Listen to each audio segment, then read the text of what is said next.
Géopolis Télévision, dans les profondeurs de l'économie africaine. Tout de suite,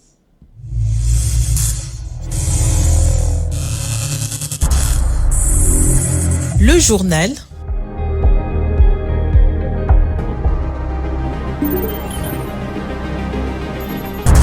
Ce journal vous est présenté par Fonds des promotions de l'industrie. Votre partenaire privilégié pour la réussite de vos projets.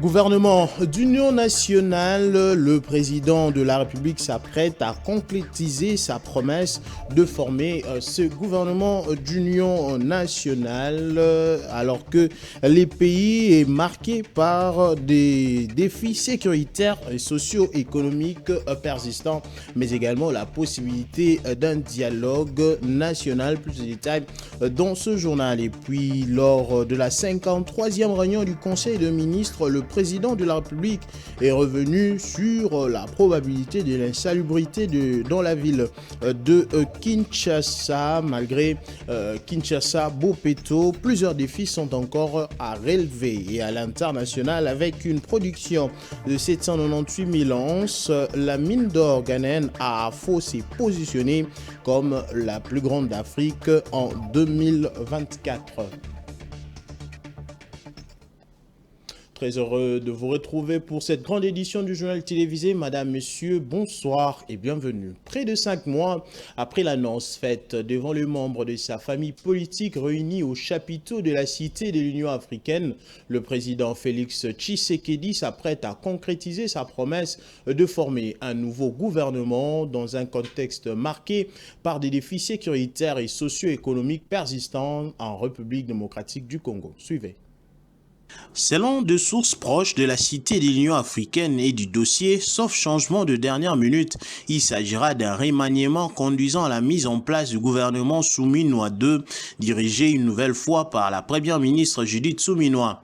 Ce nouvel exécutif devrait être à la fois resserré et ouvert à d'autres acteurs et forces sociopolitiques. En mars dernier, sur instruction du chef de l'État, le professeur Cachemire Eberhard Kolongel, conseiller spécial en matière de sécurité, avait conduit de consultations avec diverses forces sociopolitiques du pays. Ces discussions, qualifiées par certains d'initiatives Made in Union Sacrée, visaient à préparer la formation d'un gouvernement d'union nationale. Toutefois, le principal force d'opposition et plusieurs figures de l'opposition politique n'y avaient pas pris part. Alors que le chef de l'État s'apprête à renouveler l'équipe gouvernementale, des appels se multiplient en faveur de la tenue d'un dialogue national inclusif sous l'égide de la Conférence épiscopale nationale du Congo et de l'Église du Christ au Congo, porteuse de l'initiative baptisée Pacte social pour la paix. Pour ces acteurs, les efforts diplomatiques à l'échelle régionale et internationale ne suffisent pas à résoudre la crise sécuritaire et les multiples tensions qui secouent actuellement le pays. À la suite des rencontres avec les représentants des églises catholiques et protestantes, Félix Tshisekedi a mis à disposition une équipe de son cabinet afin de participer aux travaux de concertation initiés par les deux confessions religieuses. Les discussions se poursuivent et le président attend un rapport final sur les conclusions de ces échanges.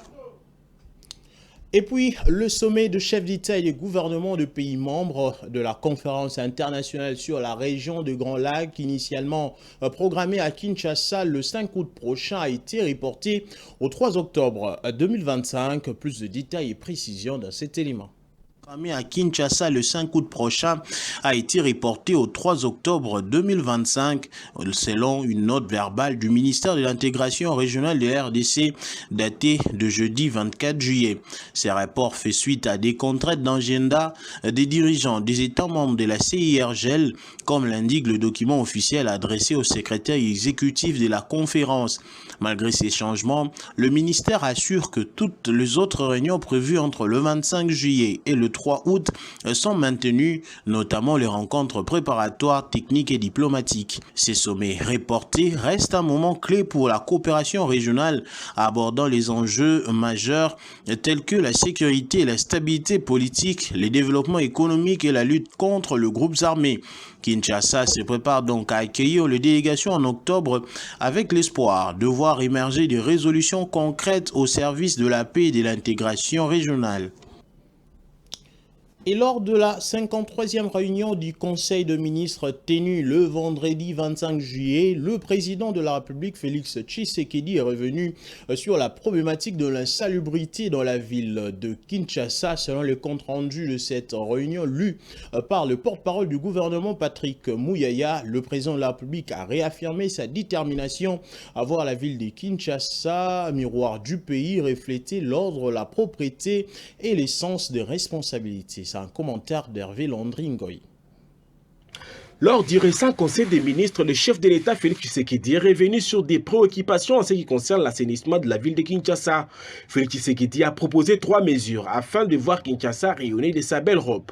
Il a ainsi instruit les vice-premiers ministres, ministre de l'Intérieur, ainsi que le ministre délégué près le ministère de l'Urbanisme et Habitat chargé de la propriété de la ville, de responsabiliser à chaque niveau de gouvernance locale du bourgmestre ou du chef d'avenue pour faire respecter la discipline des propriétaires. En plus, ces ministres sectoriels devraient redynamiser la brigade des salubrités, la doter de moyens humains, matériels et juridiques. Mais aussi lancer une réflexion sur la création d'une unité spécialisée ayant pour mission prioritaire de débarrasser les avenues de Kinshasa de véhicules abandonnés et des épaves inutilement stationnées. Par ailleurs, ces propositions suscitent d'une part des interrogations sur les rôles de la régie d'assainissement de Kinshasa Raskin, organisme public chargé des salubrités urbaines à Kinshasa, et elle survient alors que l'insalubrité reste l'un des principaux défis de la capitale. En effet, Kinshasa produit quotidiennement près de 10 000 tonnes de déchets, dont une part importante de plastique. Mais ces déchets ne sont pas adéquatement gérés. Le gouvernement congolais pourrait injecter 6 millions de dollars dans la société Grand Hôtel du Congo SA, dont l'État congolais détient 50% de parts. La demande de cette somme a été annoncée au Conseil de ministres par le ministre du portefeuille Jean-Lucien Aboussa. Suivez Patrick Muyaya qui en fait la restitution. Note d'information relevant du secteur du portefeuille.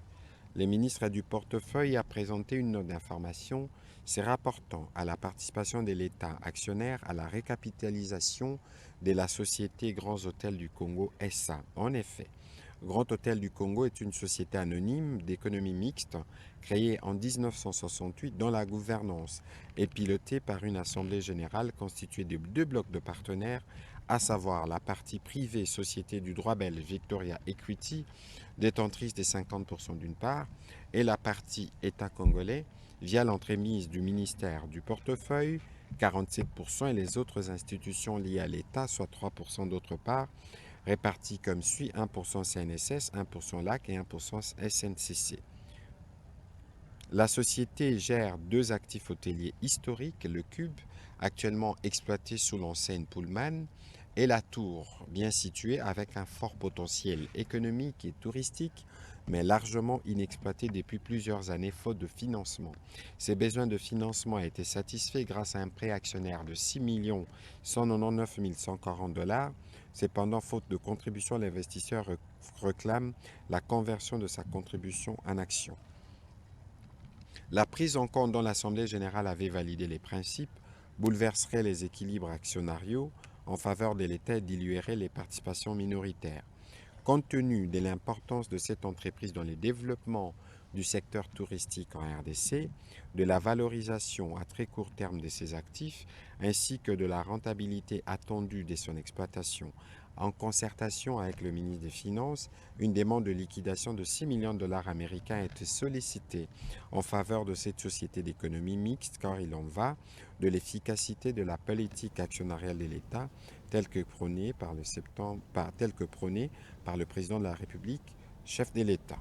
En septembre 2025, la société procédera à l'inauguration de la tour avec 387 chambres, ce qui, d'après les estimations, va doubler la valeur des actions. Le ministre de la Santé publique, Hygiène et Prévoyance sociale, le docteur Samuel Roger Kamba, a pris part à la cérémonie officielle d'inauguration du centre Congotisme Funa, un espace dédié à l'accompagnement et à la prise en charge des enfants vivant avec l'autisme. Dans son discours, le ministre a exprimé son admiration pour le travail de Congotisme et salue l'initiative de ce nouveau centre qui offre un véritable soulagement aux familles concernées. Pédiatre de formation, il a partagé son expérience professionnelle avec les enfants autistes, rappelant la complexité des cas rencontrés et l'immense défi que représente leur prise en charge au quotidien. Nous y reviendrons avec force et détail dans notre prochaine édition.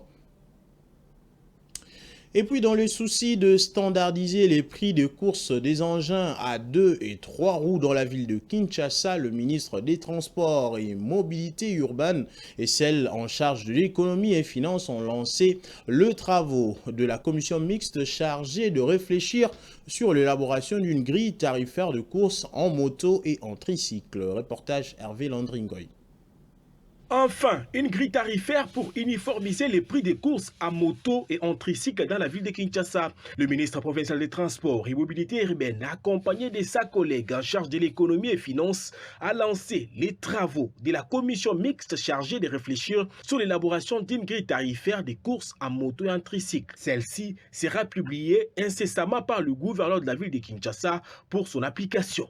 Tout ce qu'il faut retenir d'aussi simple autour de la question d'aujourd'hui, c'est la question liée à la tarification de courses de motards dans la ville de Kinshasa. Vous serez d'accord avec nous que depuis un grand moment, depuis toujours, il ne s'est fait jamais que nous puissions avoir un tarif uniformisé pour la ville de Kinshasa lorsque nous voulons nous déplacer à moto.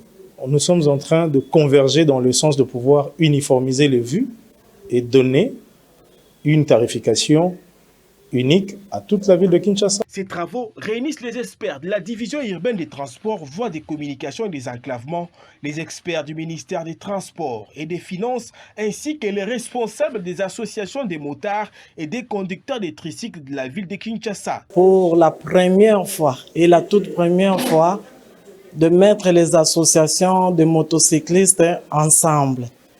Et cette idée que la maman ministre de Finances et le ministre des Transports ont eu de structurer les motocyclistes, c'est vraiment une idée louable. Et la commission vient de commencer et il y a déjà un tarif et nous sommes en train de discuter sur ça, ligne par ligne, commune par commune et intercommune. Et je pense que nous aurons à servir la population d'ici peu. Il convient de souligner qu'il s'agit d'une innovation majeure et d'une avancée historique dans les secteurs des transports et des mobilités urbaines dans la ville-province de Kinshasa.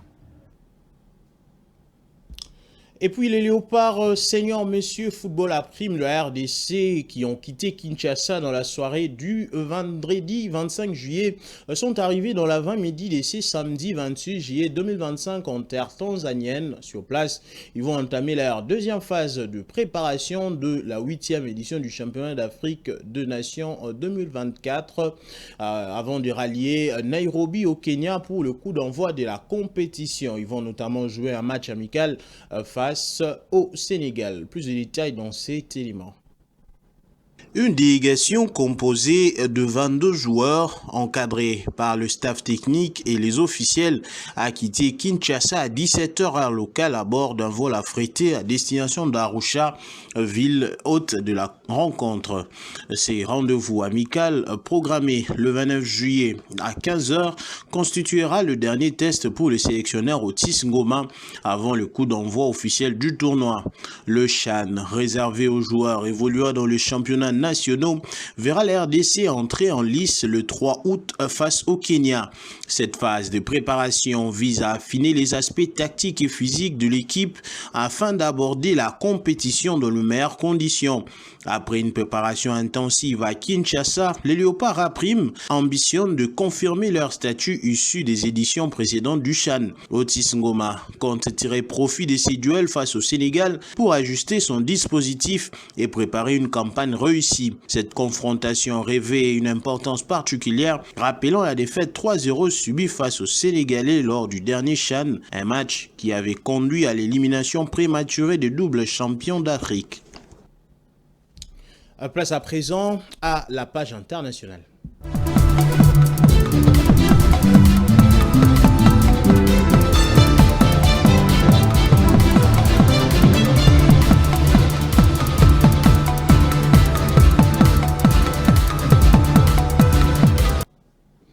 La campagne cotonnière 2024-2025 s'achève sur une note amère pour le Tchad. Selon le dernier bulletin du programme régional de production intégrée du coton en Afrique, la production nationale s'établit à 57 774 tonnes en net recul de 53 488 tonnes, soit un rabais de 48% par rapport aux 111 262 tonnes enregistrées lors de la campagne précédente. Il s'agit de la plus faible performance du pays sur les 4 dernières campagnes. Suivez.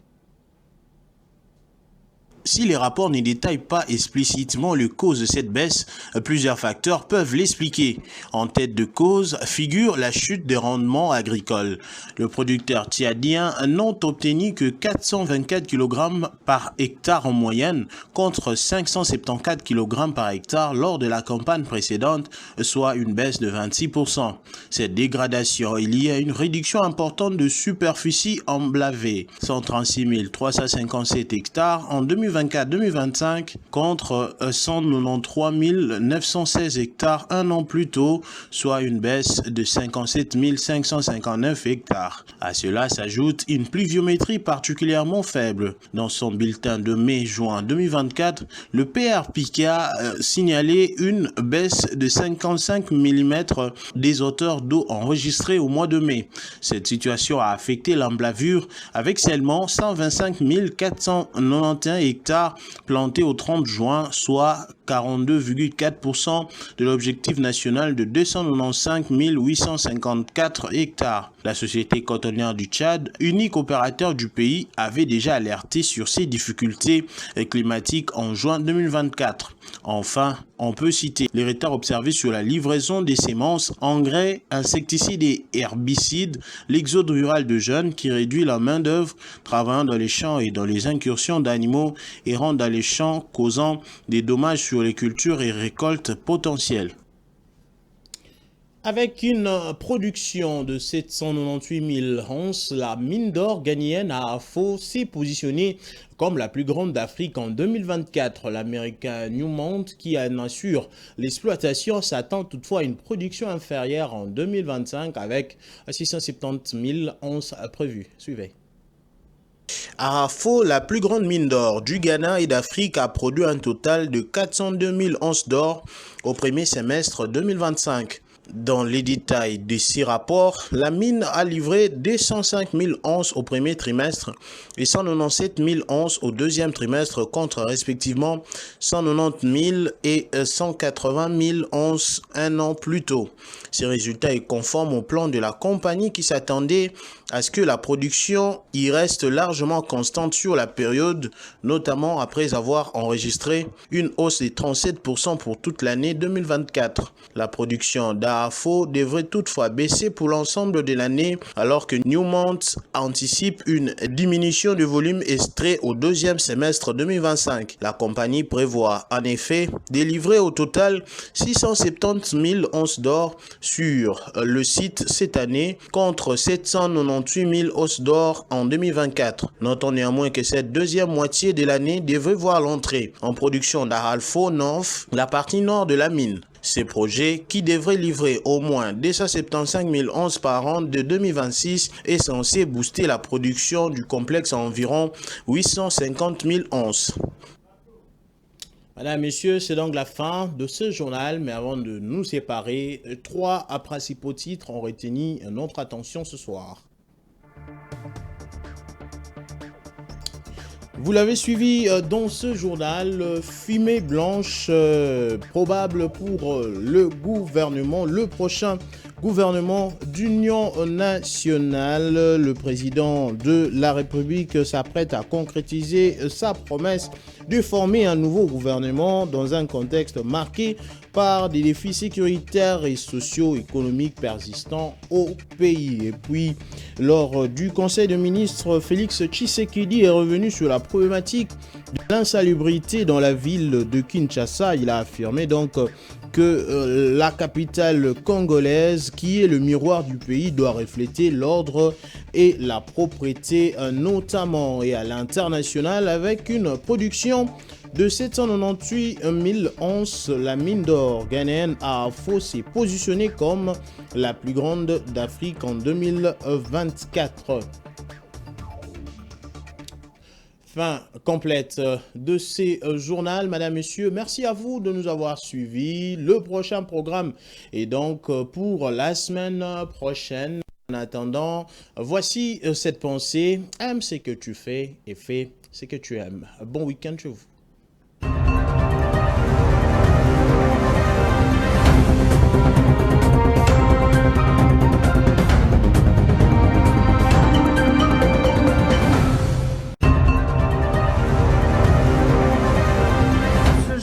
Vous a été présenté par Font des promotions de l'industrie. Votre partenaire privilégié pour la réussite de vos projets.